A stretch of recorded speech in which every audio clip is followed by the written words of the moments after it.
So another funny thing that we can talk about real quick, we got Teddy Atlas on his podcast, bringing Dustin Poirier on as a guest.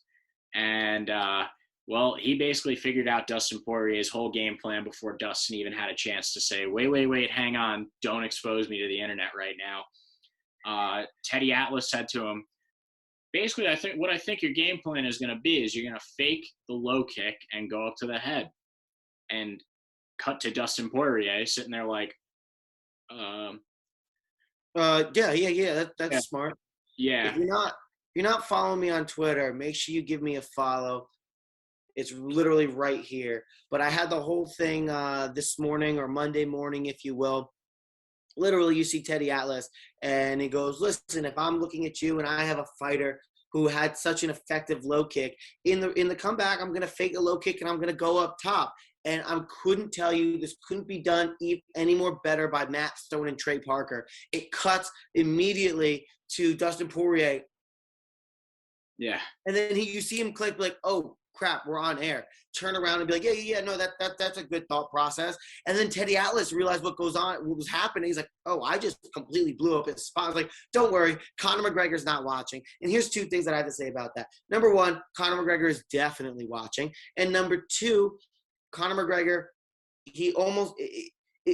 he definitely knew that he had to be preparing for that, right? There's no way Conor was going to be just preparing for the low leg kick and not being prepared for, a feint of the leg kick and an overhand right or something up top. So the fact that Dustin Poirier was so shocked and taken aback that Teddy Atlas diagnosed his game plan in a matter of a few seconds makes me really wonder about Dustin Poirier's game plan going into this. Now, granted, we're 6 weeks out, we're 7 weeks out. He can still change that. However, a point I had made to you earlier, Keith, is listen, after you fight Conor McGregor, that red panty night thing is true in multiple senses. Because number one, that fight is going to get a lot of notoriety. You're going to get paid more for that fight than you had for really any other fight in your career, with like very few exceptions of fighters. But by and large, like I guarantee you Dustin Poirier probably made more for that Conor McGregor fight than he did any other fight. And that's proven by the fact that he took Conor McGregor over the belt, right? And then number two is, yeah, it's red pinning in terms of money, but you also have all of these eyeballs on you following the fight, especially when you win. Nate Diaz, he was a big known guy, but he wasn't known to casuals the way that he was after he strangled Conor McGregor. Khabib Nurmagomedov. Yes, he was known by people in the UFC and around the UFC as one of the best, but so many people thought Conor was going to win that fight. Khabib, I'm going to smash your boy, guys. He turned around, and that turned him into the star he was to the casuals. It got their name out there. Now, Dustin Poirier, he's got his charity. He's got his hot sauce. He's got probably multiple other things that he's trying to work on. He's trying to now capitalize on this, not newfound stardom, but newfound stardom to casual fans. That being said, Conor knows fame. Conor's trained in fame. Conor's performed well in fame. He's performed poorly in fame. I don't think that's anything new to him. But this is new to Dustin Poirier. And how is that going to affect his preparation? How's that going to affect his mindset? How's that going to affect him coming into the fight, knowing he's got to win? Fair, not dominantly. I would argue that he did lose the first round. He did get stunned in the first round, turned around, and, he ended up capitalizing on the leg kicks. Not taking anything away from Dustin. However, coming out of a win like that, having superior confidence, having all of this notoriety now surrounding you to a degree that you haven't had before, having multiple businesses between the charity, the hot sauce, and when whatever else, that you're trying to also grow at the same time and capitalize on this fame because, if you lose or whatever happens, that all goes away, And Chael Sonnen said it best. In fighting, you could be on top of a billboard one day and performing at a circus, signing autographs at a circus the next. It's really that drastic. And outside of shows like ours, Keith, or bigger known shows, if you're not fighting, we break down these fights immediately after they happen. But are we going to be talking about Cody Garbrandt next week? No. We're not going to be talking about Cody Garbrandt until he gets another fight booked. And then we'll talk about him for maybe 15 minutes. And then we're not going to talk about him again until maybe a week or two before his fight.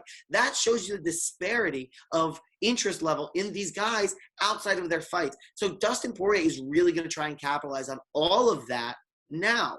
Is that going to affect his training, his preparation, his mindset? And on top of that, if you're Conor McGregor, you're used to all of this, and you haven't let anyone beat you twice in a row or twice in general. That's so it there. That's the most important fact. I think he's proven that he can adapt, he can learn, and he can come back stronger and better, especially in the newfound fame and notoriety. We're yet to see somebody else do that. And for that reason, 8 weeks out, I have my money on McGregor. Yeah, so do I, definitely, because Teddy Atlas, he is a genius in the fight game.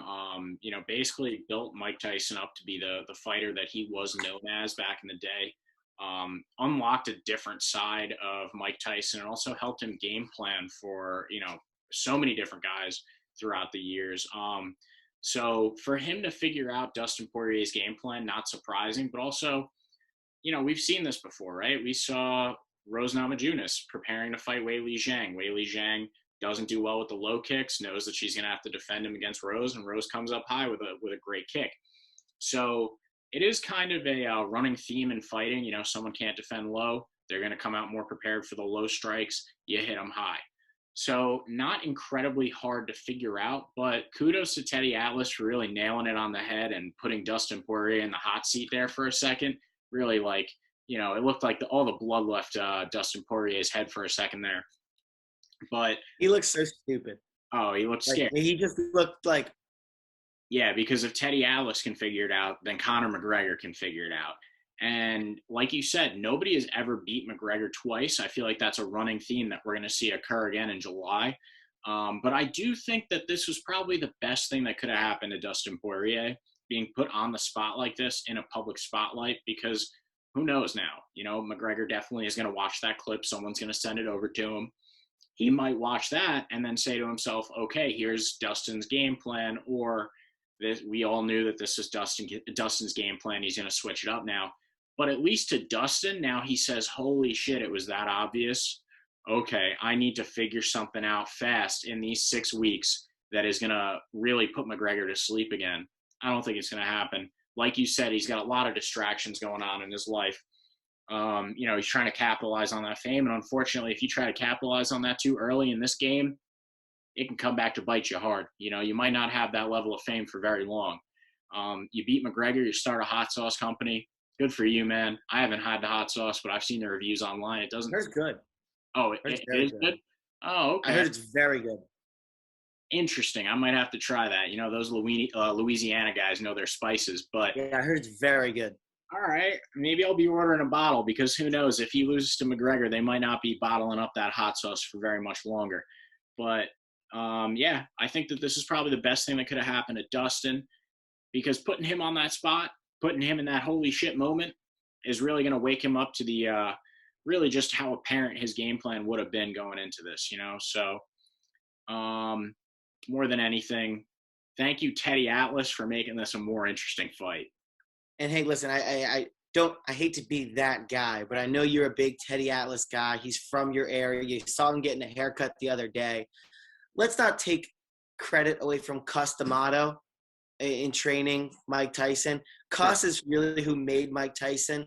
And Teddy Atlas, he was a part of it. But let's not take anything away from Cus, who basically hypnotized Mike Tyson. And if you haven't heard the story, look it up. Go watch Mike Tyson on the Joe Rogan podcast either time. He talks about his love for Cus and how Cus took him in and was basically a father figure to him.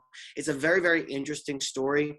Cus basically hypnotized Mike Tyson to say, you don't exist. The only thing that exists is the task at hand, and trained him to be bigger than himself, focus on the task. And then you hear Mike Tyson talk about how afraid he is. It's a bone-chilling, 2 minutes where Mike Tyson basically talks you through his walk from being in the back, and he's petrified, so scared, to walking all the way up to the front in the ring to where he's like, I'm amazing, I'm the best, I'm God in here. It's bone-chilling. Love me. Yeah, it's insane, and I can't wait for the biopic coming out starring Who's playing Mike Tyson? It's not Jamie Foxx, is it? It is Jamie Foxx. Yeah. Can't wait for Jamie Foxx to come out and play Mike Tyson. I'm sure by now he's definitely got the voice down. He's got the cadence down. He's getting jacked for the movie. Can't wait for it. But yeah, we're gonna see in that Cus D'Amato. I don't know who's playing him in the movie. I hope it's someone great. It's gonna be truly great. Teddy Atlas, phenomenal coach, able to diagnose Dustin Poirier's game plan in like 10 seconds, and it, like you said, made him look stupid. That is hilarious. Going to be an all-time clip. But let's not take anything away from Cus. Oh, no, absolutely not. I mean, I think Teddy Atlas is more a game plan guy more than anything. Cus D'Amato is like get in your head, make you a psychopath. But Teddy Atlas is definitely a game plan kind of guy, figure out what strategies are going to work the best. And I do have a lot of love for Teddy Atlas. Like you said, he's a local guy, does a lot for youth sports around here. I can't remember the last time I went a week without hearing his name. He has charity golf outings for kids' youth sports and stuff like that. Just does a lot. So all around good guy. A lot of love for Teddy. And I will be tuning into his podcast more often now because of moments like that. So good shit, Teddy. Good for you, man. That was great. Puts you back on the map a little bit more. So congrats for that.